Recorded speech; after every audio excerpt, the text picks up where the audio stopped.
Hello everyone, welcome to Prep IAS. आप सभी का प्रेप आईएएस पे स्वागत है। Friends, are you worried about your time management? जब आप प्रीलिम्स टेस्ट सीरीज को अटेम्प्ट करते हो या माइंड में टेंशन है कि पता नहीं प्रीलिम्स में पेपर टाइम पे कंप्लीट होगा या नहीं होगा, then this video is for you. और इसको एंड तक जरूर देखना एंड ट्रस्ट मी, आपके सारे इश्यूज़ टाइम मैनेजमेंट वाले रिजॉल्व हो जाएंगे। तो चलिए शुरुआत करते हैं आज के इस वीडियो की। फ्रेंड्स, आप सभी लोग जानते हैं कि प्रीलिम्स में दो पेपर होते हैं, one is GS and second your CSAT. And दोनों के लिए आपको 2 आवर्स का टाइम मिलता है। फॉर जीएस पेपर आपको 100 क्वेश्चंस अटेम्प्ट करने हैं एंड फॉर सीसेट पेपर आपको 80 क्वेश्चंस अटेम्प्ट करने होते हैं। तो आप देख सकते हैं कि टाइम की लग्जरी आपके पास नहीं है। इसलिए अगर सही से आप पेपर को अटेम्प्ट करना नहीं जानते हैं तो हो सकता है कि टाइम मैनेजमेंट का इशू आ जाए। किस तरह के इशू स्टूडेंट्स फेस करते हैं? Number 1, they are not able to complete the paper in time. हो सकता है कि आप 1 to 80 तक ही पहुंच पाए। जो 20 क्वेश्चन है या 10 क्वेश्चन है या 5 क्वेश्चन से आप देख ही नहीं पाए, वो आपके मिस हो गए और हो सकता है उसमें से कुछ क्वेश्चंस आपको आते हों तो शायद सिलेक्शन ना हो। ये एक इशू लोग फेस करते हैं। दूसरा इशू होता है इनएडिक्वेट अटेंशन का। फॉर एग्जाम्पल, आपने शुरुआत में कुछ डिफ़िकल्ट क्वेश्चन पे बहुत ज़्यादा टाइम दे दिया जबकि वहाँ पे टाइम आपको कम देना था, और इससे हुआ क्या, बाद वाले क्वेश्चंस के लिए आपके पास टाइम बचा ही नहीं या कम हो गया, तो आते हुए क्वेश्चन भी गलत हो सकते हैं। ये भी एक इशू है जो काफ़ी लोग फेस करते हैं। Then you are not able to review the answers. कुछ लोग कहेंगे कि सर पेपर एक बार हो जाए वही बड़ी बात है, रिव्यू की बात कहाँ पे आप कर रहे हो। देखिए, रिव्यू भी आप कर सकते हो अगर आपको पता है कि पेपर को किस तरह से अटेम्प्ट करना है। ओके, क्योंकि कुछ क्वेश्चंस ऐसे होते हैं जो शुरू में हो सकता है आप गलत आंसर दो, बट थोड़ा सोचने के बाद आप उसको सही कर सकते हो सेकेंड राउंड में। इसलिए रिव्यू करना भी बहुत ज़रूरी होता है। तो सही से पेपर अटेम्प्ट करोगे तो ये टाइम मैनेजमेंट का इशू नहीं आएगा। फोर्थ इशू आता है regarding filling of OMR sheet. काफ़ी लोग सही से फिल नहीं कर पाते हैं। कुछ लोग क्या करेंगे, सबसे एंड में टाइम रखते हैं ओएमआर शीट को फिल करने का, और होता क्या है कि टाइम कम हो जाएगा और आप फिल करने में दिक्कत हो सकती है। कुछ आपके आंसर्स फिल करने से रह भी सकते हैं। तो अल्टीमेटली होगा क्या, आपके मार्क्स कम हो जाएंगे। तो ये सारे इश्यूज क्यों हो रहे हैं? बिकॉज आपको पता नहीं है कि पेपर को किस तरह से अटेम्प्ट करना है। और आज इस वीडियो में मैं आपको यही बताऊंगा कि प्रीलिम्स के पेपर को किस तरह से आपको अटेम्प्ट करना है, और इसका 3 स्टेप प्रोसेस है। बट दोस्तों, ये बात ध्यान रखना, ये प्रोसेस, ये स्ट्रेटजी केवल तभी काम आएगी जब आपने अपना होमवर्क पूरा किया हो। मींस आपका नॉलेज बेस प्रिपेयर्ड है, आपने सिलेबस कंप्लीट किया है। बस अब आपको एक डायरेक्शन की ज़रूरत है कि ये कुछ इश्यूज मैं फेस कर रहा हूँ, बस ये रिजॉल्व हो जाए और डेफिनेटली आप जो है प्रीलिम्स क्लियर कर लोगे। बट एफर्ट्स करना बहुत ज़रूरी है। अगर आपने पढ़ाई की ही नहीं है तो ये वीडियो आपके काम नहीं आएगा। ओके, तो इस चीज़ को ध्यान रखना। तो देखिए, ये जो 3 स्टेप प्रोसेस है इसमें मैं आपको बताऊंगा कि प्रीलिम्स का पेपर स्टेप वाइज किस तरह से आपको सॉल्व करना है ताकि टाइम मैनेजमेंट का इशू बिल्कुल भी न रहे। तो सबसे पहले हम बात करेंगे स्टेप नंबर 1 की। देखिए, पेपर आपको मिला और जैसे ही पेपर आपको मिला क्वेश्चन नंबर 1 से आप स्टार्ट कीजिए। ओके, और सबसे पहले आपको क्या करना है, आपको कैटेगराइज करना है। देखिए, हो सकता है कि फर्स्ट क्वेश्चन ईजी हो आपके लिए, हो सकता है आपके लिए मीडियम डिफ़िकल्टी का हो, या हो सकता है आपके लिए एकदम बाउंसर हो, ये भी हो सकता है। तो सबसे पहले आप डिसाइड कीजिए कि वो क्वेश्चन इजी है, मीडियम है या बाउंसर है। तो ये आपका पहला टास्क होगा। और अगर वो क्वेश्चन इजी है तो उसको वहीं पे आप अटेम्प्ट कर दीजिए। ओके, इसको मैं एक एग्जांपल से आपको समझाता हूँ। देखिए, ये 22 का प्रीलिम्स का पेपर है। तो जैसे ये पेपर आपको मिला, सबसे पहले आपको क्या करना है, क्वेश्चन नंबर 1 से स्टार्ट कीजिए। रैपिड फाइनेंसिंग इंस्ट्रूमेंट, बहुत ही आसान सा क्वेश्चन है, साल भर न्यूज़ में था बिकॉज ऑफ श्रीलंका क्राइसिस। तो जैसे ये क्वेश्चन आपने देखा तो यहाँ पे आप ई लिख दीजिए कि इजी है, इसको यहीं पे अटेम्प्ट कर दो कि इसका सही जवाब क्या होगा, और अब इस क्वेश्चन को भूल जाइए। ओके, अब इसको आपको नहीं देखना है। अब आइए क्वेश्चन नंबर 2 पे।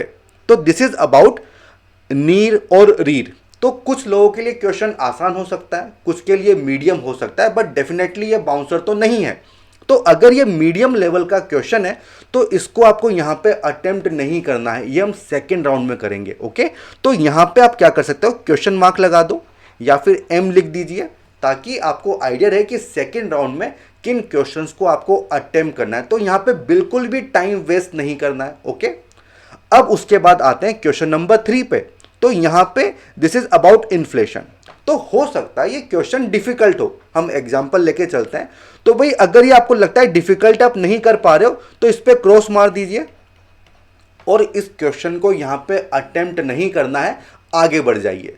तो जो फर्स्ट राउंड होगा, जो स्टेप 1 है, उसमें हम क्या कर रहे हैं, हम कैटेगराइज कर रहे हैं कि कौन सा क्वेश्चन किस डिफिकल्टी लेवल का है, और जितने भी इजी क्वेश्चंस होंगे उनको आपको वहीं पे अटेम्प्ट करना है। और देखिए ये जो इजी क्वेश्चन है ये वो हैं जो आपको अच्छे से आते हैं, जिनके सही होने के चांसेस 90% से ज़्यादा है। मीन्स अगर आपने 45 क्वेश्चन अटेम्प्ट किए हैं तो आपके अराउंड 36-37 क्वेश्चन डेफिनेटली सही होंगे। अगर आपने 50 क्वेश्चंस अटेम्प्ट किए हैं तो 45 प्लस क्वेश्चन आपके सही होने के चांसेस हो जाएंगे इस फर्स्ट राउंड में। ओके, तो इस तरह से आपको 1 to 100 जो है आपको प्रोसीड करना होगा, और सबसे पहले वही क्वेश्चन करिए जो आपको अच्छे से आते हैं।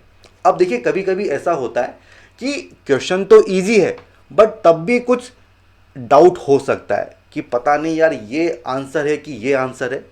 तो वहाँ पे आप मार्क कर सकते हो, जो इजी क्वेश्चन है वहाँ पे आप आर का मार्क लगा दो कि इसको आप दोबारा रिव्यू करने की ज़रूरत है। ओके, तो सपोज आपको इस वाले क्वेश्चन में डाउट है तो यहाँ पे आप आर लिख दो कि इसको सेकेंड राउंड में मैं रिव्यू कर लूँगा। तो हर क्वेश्चन रिव्यू नहीं करना है, केवल जिसमें डाउट है उसी को आपको रिव्यू करना है, बट उसमें टाइम लगता है।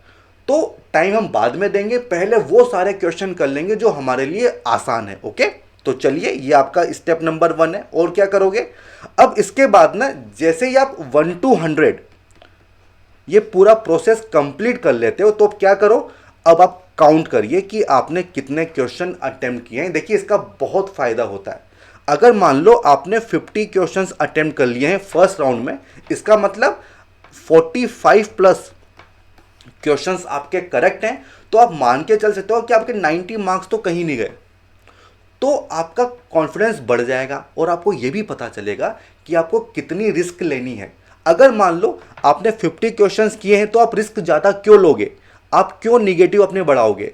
और मान लो आपने 30 क्वेश्चंस ही अटेम्प्ट किए हैं, इसका मतलब आपको रिस्क लेनी पड़ेगी क्योंकि सिलेक्शन अभी नहीं हो रहा है। ओके, तो ये आइडिया आपको लगेगा काउंटिंग से, ये काउंटिंग जरूर करिए। और देखिए इस पूरे प्रोसेस में आपको कितना टाइम लगेगा, 45 to 60 मिनट्स, मैक्सिमम 1 घंटा आपको लगेगा। और ये 1 to 100 आप पूरे क्वेश्चंस देख लोगे, उनको डिवाइड कर लोगे और जो इजी क्वेश्चंस हैं उनको आप अटेम्प्ट कर लोगे। ये होगी स्टेप नंबर 1। ओके, अब हम आते हैं स्टेप नंबर 2 पे, और इसमें क्या करना है, अब हम वो क्वेश्चंस अटेम्प्ट करेंगे जो मीडियम डिफिकल्टी लेवल के हैं। तो जहां पे आपने एम मार्क किया है या जहां पे क्वेश्चन मार्क, जो भी आपको सही लगता हो आप मार्क कर सकते हो। अब केवल उन्हीं क्वेश्चंस को आपको अटेम्प्ट करना होगा। जनरली 25 to 30 क्वेश्चंस, इससे ज़्यादा नहीं होंगे। 25 के आसपास क्वेश्चन होंगे जो आपको लग सकता है कि ये मीडियम डिफिकल्टी लेवल के क्वेश्चंस हैं। ओके, इसके साथ साथ देखिए जो आपने फर्स्ट राउंड में रिव्यू के लिए मार्क किए हैं उनको भी आपको इसी राउंड में अटेम्प्ट करना है फिर से। ओके, और ऐसे जहाँ तक मेरा एक्सपीरियंस है 5 to 8 इससे ज़्यादा क्वेश्चंस नहीं होंगे। ठीक है, मैक्सिमम इतने ही होते हैं। तो ये भी आपको इसी राउंड में करना पड़ेगा, और इस पूरे प्रोसेस में आपको मैक्सिमम 30 मिनट्स, आधा घंटा आपको लगेगा, 20 to 30 मिनट्स आपको लगेंगे। तो फर्स्ट राउंड में 45 to 60 मिनट्स आपको लगा, सेकेंड राउंड में 20 to 30 मिनट्स आपको लगेंगे, तो अभी भी काफ़ी टाइम आपके पास बचा हुआ है। लेकिन फ्रेंड्स अभी तक हमने OMR शीट फिल नहीं की है। देखिए कुछ लोग क्या करते हैं, कुछ लोग क्वेश्चन अटेम्प्ट किया और वहीं पे OMR शीट में आपने आंसर मार्क कर दिया, एक ये तरीका होता है। बट इसमें इशू क्या है कि अगर मान लो बाद में आपको लगा कि यार वो क्वेश्चन गलत मार्क हो गया, तो फिर क्या करोगे? फिर कोई सोल्यूशन आपके पास है नहीं। कुछ लोग क्या करते हैं, सबसे लास्ट में 10 से 15 मिनट रखते हैं OMR शीट को फिल करने के लिए। बट देखिए ये बहुत रिस्की होता है। अगर मान लो टाइम कम रहा तो आप फिल नहीं कर पाओगे शीट को, और फिर सिलेक्शन नहीं होगा किसी भी सूरत में। ओके, तो आफ्टर सेकंड स्टेप सबसे सही टाइम है कि आप OMR शीट फिल करिए। ओके, तो आपने इजी क्वेश्चंस अटेम्प्ट कर लिए, आपने मीडियम क्वेश्चंस अटेम्प्ट कर लिए, और इजी का रिव्यू भी आपने कर लिया। अब जो है आप OMR शीट को फिल करिए।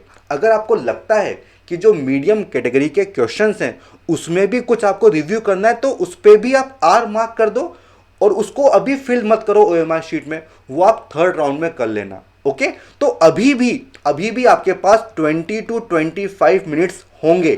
ठीक है, इतना करने के बाद भी आपके पास 20 से 25 मिनट बाकी होंगे, और उसमें आएगी स्टेप नंबर 3। और यहां पे क्या करना है, यहां पे जो डिफिकल्ट लेवल के क्वेश्चंस हैं कितने होंगे, अराउंड 15 से 20 होंगे। अब इनको भी हमें अटेम्प्ट करना है। देखिए कोई भी क्वेश्चन छोड़ना नहीं है। ठीक है, बस हम क्या कर रहे हैं, हम कैटेगराइज कर रहे हैं कि किन क्वेश्चंस पे ज़्यादा टाइम देना है और किन पे कम टाइम हमें देना होगा। ओके, तो स्टेप नंबर 3 में आप डिफिकल्ट लेवल के क्वेश्चंस करिए। ओके, इसके साथ साथ जो आपने रिव्यू के लिए मार्क किया है आप उनको भी अटेम्प्ट कर सकते हैं, और साथ साथ जो आपकी OMR शीट है उसको आप फिल कर दीजिए। ओके, OMR शीट को आप फिल कर दीजिए। इसमें हार्डली 2 से 3 मिनट आपको लगेंगे, और ये जो पूरा प्रोसेस होगा स्टेप नंबर 3 का, इसमें 15 से 20 मिनट आपको लगते हैं। टाइम बचता है तो आप रिव्यू कर लीजिए। ओके, तो इस तरह से स्टेप 1, स्टेप 2 एंड स्टेप 3 में आप पूरे पेपर को अटेम्प्ट कर सकते हो। अब देखिए फ्रेंड्स, अगर आप ये स्ट्रेटजी फॉलो करते हो तो इसका सबसे बड़ा फायदा क्या है? इसका सबसे बड़ा फायदा यह है कि कोई भी क्वेश्चन आपका छूटेगा नहीं। पूरा पेपर आप अटेम्प्ट करोगे, और अगर मान लो कोई क्वेश्चन छूटता भी है तो वो कौन सा छूटेगा, जो डिफिकल्ट कैटेगरी का होगा। मीन्स वो आपको आता ही नहीं है, तो आपको उसका इतना गम नहीं होगा, आपको इतना दुख नहीं होगा कि मेरा क्वेश्चन छूट गया। ओके, एंड जो थर्ड सबसे बड़ा एडवांटेज है कि आप रिव्यू भी कर पा रहे हो। ओके, तो वहां पे जो मिस्टेक्स होती हैं ऑन द स्पॉट आप उसको करेक्ट कर सकते हो। ऑलराइट, सो इसलिए मैं कहता हूं कि स्टेप 1, स्टेप 2 एंड स्टेप 3 बहुत इंपॉर्टेंट है, और इसी तरह से आपको पेपर को अटेम्प्ट करना चाहिए। अब देखिए, ऐसा बिल्कुल नहीं होगा कि मैंने आपको बता दिया और इसको आप तुरंत इंप्लीमेंट कर दोगे कहाँ पे, प्रीलिम्स एग्जामिनेशन में। इसके लिए अब आएगा कि कौन से पॉइंट्स आपको ध्यान रखने होंगे, आपको क्या करना होगा। देखिए सबसे पहली बात है कि आपको प्रैक्टिस करनी होगी। ये जो सिस्टम मैंने आपको बताया ना, इसकी इनफ प्रैक्टिस आपको करनी होगी। एक बार में ऐसा नहीं होगा, शुरू में डिफिकल्टी आएगी, but after 10 to 15 mock test आप आराम से इस स्ट्रेटजी को फॉलो कर पाओगे। ओके, और मैं आपको कहता हूं हमेशा कि प्रीलिम्स के पहले 25 to 30 पेपर्स लगा लो, एक कॉन्फिडेंस आता है। ओके, कॉन्फिडेंस आता है, आपकी मिस्टेक्स आपको पता चलती हैं। अब देखिए जो पेपर आप लगाओगे ना, ये टाइम बाउंड मैनर में आपको लगाना है। मतलब ऐसा नहीं है कि 2 घंटे का पेपर आप 4 घंटे में कंप्लीट कर रहे हो तो फ़ायदा नहीं मिलेगा, या 20 क्वेश्चंस आज कर लिए फिर चाय पीने चले गए, और फिर 20 क्वेश्चन अटेम्प्ट किए और फिर कुछ और काम आपको याद आ गया, ऐसा नहीं चलेगा। टाइम बाउंड मैनर में टाइमर सेट कीजिए, और 2 घंटे में पूरा पेपर आपको इस प्रोसेस से अटेम्प्ट करना होगा। ओके, और देखिए ये जो आप मॉक टेस्ट अटेम्प्ट करते हो इसका प्रॉपर एनालिसिस करना जरूरी है। किस तरह से करना चाहिए उसके लिए मैं अलग से वीडियो लेके आऊँगा। अगर आपको लगता है कि उस पर डेफिनेटली वीडियो बनाना चाहिए तो मुझे बताना आप कमेंट सेक्शन में, मैं बहुत जल्दी उसका वीडियो लेके आऊँगा आप लोगों के लिए कि किस तरह से एनालाइज करना है। ओके, तो देखिए जब एनालाइज करोगे तो आपको पता चलेगा कि आपके स्ट्रॉन्ग एरियाज़ कौन से हैं, आपके वीक एरियाज़ कौन से हैं। इसका फ़ायदा क्या होता है, देखिए जो मैंने प्रीलिम्स दिए तो पॉलिटी मेरा स्ट्रॉन्ग एरिया था। ओके, तो अगर वहाँ पे आउट ऑफ 4 ऑप्शंस या स्टेटमेंट्स मैं एक को एलिमिनेट कर पा रहा हूँ या 2 को कर पा रहा हूँ, तो मैं रिस्क ले सकता था पॉलिटी में, क्योंकि मुझे पता था कि मॉक्स में मेरे मार्क्स अच्छे आते थे पॉलिटी वाले एरिया में।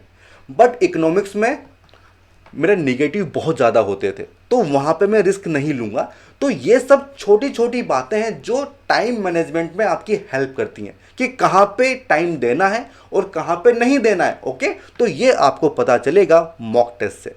मॉक टेस्ट से आपको ये भी पता चलेगा कि आपका एक्यूरेसी लेवल क्या है और इसकी इंपॉर्टेंस क्या होती है। मान लो आपने 100 क्वेश्चंस अटेम्प्ट किए मॉक में और ऑन एन एवरेज आपके 65 क्वेश्चंस करेक्ट होते हैं और बाकी जो 35 हैं वो गलत हो जाते हैं, तो मीन्स 65% आपकी एक्यूरेसी है। तो इससे क्या आप कंक्लूड करोगे कि इन प्रीलिम्स एग्जामिनेशन आपको कम से कम 85 टू 90 क्वेश्चंस तो अटेम्प्ट करने ही करने हैं, क्योंकि आपका एक्यूरेसी लेवल कम है। अगर किसी का एक्यूरेसी लेवल ज़्यादा है, मान लो 90% का है, तो थोड़ा सा कम भी अटेम्प्ट कर सकते हैं। बट देखिए एडवाइजेबल क्या है कि ज़्यादा क्वेश्चंस आपको अटेम्प्ट करने चाहिए, एटलीस्ट 80 क्वेश्चंस तो आप अटेम्प्ट करिए, और इसका आइडिया आपको लगेगा मॉक टेस्ट से, और यहीं से आप टाइम मैनेज भी कर पाओगे। मैंने कहा था ना काउंट कर लीजिए, तो उसका लिंक यहीं से है। ओके, और क्या करना है, काफ़ी लोग क्या करते हैं ओएमआर शीट को फिल करने की प्रैक्टिस ही नहीं करते हैं और पहली बार वहीं पर जाके फिल करेंगे, ओवर कॉन्फिडेंस होता है। बट ये गलती है जो मैं चाहता हूं कि आप इसको न करें। तो प्रीलिम्स से पहले एटलीस्ट 5 to 6 टाइम जो है खुद से ओएमआर शीट फिल करिए। अगर कोई दिक्कत होती है, कभी बार क्या होता है कि बी की जगह हमने सी मार्क कर दिया, तो इस तरह की सिली मिस्टेक्स आपको नहीं करनी चाहिए। ओके, इस तरह की सिली मिस्टेक मत करो और इसके लिए पहले से आपको प्रैक्टिस करनी होगी। इसके अलावा देखो कुछ प्रैक्टिकल सजेशन है मेरे, कि जैसे 9:30 पे पेपर स्टार्ट हो गया है ना, तो कुछ लोग क्या होते हैं बहुत जल्दबाजी में पहुंचेंगे वहाँ पे, मतलब टाइम नहीं है, लेट हो गए, तो इससे क्या होगा आपका माइंड रिलैक्स नहीं होगा। तो सेंटर पे पहले पहुंच जाइए, थोड़ा घूम लो फिर लो, देख लो क्या माहौल है, तो इससे क्या होगा ना आपका माइंड रिलैक्स होता है, और माइंड रिलैक्स होगा तो आराम से टाइम भी मैनेज होगा और आपका जो एक्यूरेसी लेवल है वो बढ़ेगा। ओके, आप कॉन्फिडेंस रहेगा आपके माइंड में, और क्वेश्चन के सही होने के चांसेस भी काफ़ी ज़्यादा बढ़ जाएंगे, क्योंकि टेंशन नहीं है माइंड में। इसके अलावा और क्या करना है, आपको टाइम वेस्टेज कम से कम करना है। और वेस्टेज कहाँ पे होता है, काफ़ी लोग अपनी वॉच लेके नहीं जाते हैं, उनको ऐसा लगता है कि यूपीएससी है भाई तो हर रूम में आपको वॉच मिलेगी, बट ऐसा नहीं होता है। ओके, तो मैनुअल जो वॉच होती है वो लेके जाइए, डिजिटल अलाउड नहीं है, क्योंकि पूरा खेल ही टाइम का है। ओके, वॉच आपके सामने होनी चाहिए। इसके साथ साथ राइटिंग क्लिप बोर्ड भी आपके पास होना चाहिए। अब इसका क्या यूज है, देखिए जनरली गवर्नमेंट स्कूल्स होते हैं और वहाँ पे जो टेबल्स होती हैं वो अनइवन होती हैं। ओके, तो पता चला आपने ओएमआर शीट फिल की, उसमें छेद हो गया, तो इससे बचने के लिए राइटिंग क्लिपबोर्ड लेके जाइए, ताकि फालतू की चीज़ों में आपका टाइम वेस्ट ना हो। ओके, और ये होता है इसलिए मैं आपको बता रहा हूँ, काफ़ी लोग परेशान होते हैं। देन अगला इंपॉर्टेंट पॉइंट है, don't discuss GS paper in break. देखिए सबसे पहले जीएस पेपर होगा, उसके बाद अराउंड 2 आवर्स का आपको गैप मिलता है, फिर सीसेट का पेपर होता है। अब कुछ लोग ज़्यादा समझदार बनते हैं, वो क्या करते हैं कि इस ब्रेक में ना वो फर्स्ट पेपर को डिस्कस करने लग जाते हैं, और इससे होता क्या है, मान लो आपके 5-6 क्वेश्चन गलत हो गए ना, तो आपका सीसेट डेफिनेटली बिगड़ जाएगा, क्योंकि आपके माइंड में यही चल रहा है कि यार मेरा तो जीएस हो ही नहीं रहा, तो सीसेट देके क्या फ़ायदा, जबकि कट ऑफ आपको पता नहीं है कि कट ऑफ क्या जाएगी। तो मैं हमेशा कहता हूँ कि ये जो 2 घंटे का ब्रेक आपको मिला है ना, इसमें पेपर को भूल जाओ। ठीक है, आराम से खाना वाना खाइए, चाय वाय पीजिए, थोड़ा आराम कर लो, उसके बाद सीसेट का पेपर दे लो, उसके बाद जो करना है आप करिए, कोई आपको रोकने वाला नहीं है। ओके, तो ये सारे वो पॉइंट्स हैं, ये वो सारे पॉइंट्स हैं जो आपको ध्यान में रखने होंगे जब आप प्रीलिम्स का पेपर देने जा रहे हो और जब आप टेस्ट सीरीज अटेम्प्ट कर रहे हो। ओके, तो प्रैक्टिस करोगे तभी ये जो स्ट्रेटजी है ये आपके लिए काम करेगी। तो डायरेक्शन मैंने आपको दे दी, लेकिन इस पे वर्क अब आपको करना है। ओके, और किस तरह से करना है कि आपको प्रैक्टिस करनी होगी, आपको मॉक टेस्ट अटेम्प्ट करने होंगे। ऑलराइट, तो फ्रेंड्स आई होप ये जो वीडियो है ये आपके लिए काफ़ी फ़ायदेमंद होगा। जो मैंने शुरू में कहा था कि ट्रस्ट मी, आपके सारे इश्यूज रिजॉल्व हो जाएंगे और डेफिनेटली होंगे, क्योंकि ये बहुत ही शानदार स्ट्रेटजी है। मैंने खुद ने इसको यूज़ किया हुआ है और ये काम करती है बहुत अच्छे से। ओके। और फ्रेंड्स, अगर आप चाहते हैं कि किसी और टॉपिक पे हम वीडियो बनाएं तो वो भी आप कमेंट सेक्शन में बता सकते हैं। एंड अगर ये वीडियो आपको पसंद आया हो, अगर हमारे एफर्ट्स आपको पसंद आए हो, तो प्लीज़ लाइक कीजिए इस वीडियो को और साथ ही जो हमारा चैनल है प्रेप आईएएस उसको सब्सक्राइब करना, आपके फ्रेंड्स में शेयर करना, फॉरवर्ड करना मत भूलिए। All the best and good bye.